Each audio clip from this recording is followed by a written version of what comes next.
So, ayan. Ito nga pala ang Apo Vista Waterfalls.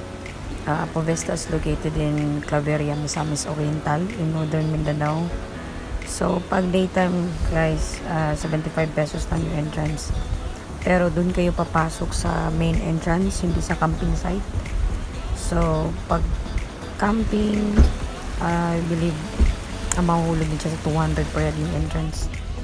Pero talaga napaka worth it ng tubig na to. Sobrang ginaw. Swear yan. At napakaganda ng ambience ng lugar na to dito sa may falls na park. So yan, hindi ko alam kung anong exact talaga name ng falls, but ano siya, part siya ng Apo Vista na campsite. So yan, may mataas pa na falls din, pero hindi ko alam kung saan yung daan. Di na rin namin natanong. So yan yung mga kasama ko. So yan, so from entrance or highway, 5 minutes lang siya walking distance. So napakalapit lang. So yan, napakaginaw ng tubig. Sobrang fresh at sobrang ginaw. Sobrang nature na nature talaga. So yan, kung plano mo, gusto mong mag-relax, mag-chill, so this is the best spot for you guys. So yeah. Ligo-ligo. I think 30 minutes lang ata kami dyan or 1 hour kasi sobrang ginaw ng tubig. And buti na lang okay yung yung weather niya. Hindi naman masyadong mainit. Hindi rin umulan. So sakto lang talaga. So perfect day talaga to relax and gala. Kasama ko yung mga workmate ko. So nag-rides lang kami from Cagayan de Oro City. I believe 1 hour and 30 minutes or 1 hour lang siya. Depende sa takbo mo. So yan yung makasama ko, mga workmate ko, at kasama ko yung TL ko, team lead namin sa work. So yan, tingnan mo niya naman yung rock formation, saka yung tubig itself, napakaganda tingnan.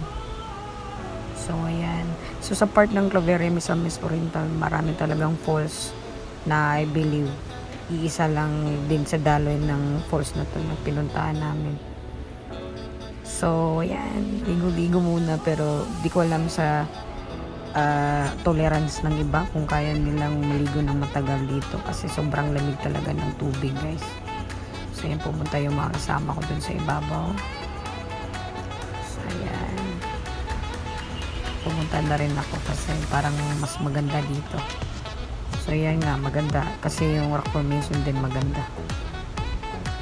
So yan, overall pwede magdala ng food, tsaka may sila dito, may ostrich din dun sa ibabaw, tsaka meron silang, hindi ko alam kung anong tawag dun, KTV, yun ba yun, yung sinasakyan, parang motor, 4 yung niya, KTV ba yan, rides, basta yun na yun. So super easy lang to navigate this place, at saka napakalapit lang sa highway. And just for your information lang talaga, yung Apo Vista is napakalawak ng area niya. So meron silang camping site, merong cafe, pwede kayo kumain dun, mag-order ng mainom or liquor. So pag camping, 200 per head. So for with tent na yan, tsaka may inan na, may phone, lahat na provided. So yung kasama ko parang tumang doon. So ayan, enjoy the rest of the video, guys. So this is waterfalls in Apo Vista, Claveria, Misamis Oriental, Northern Mindanao. Thank you.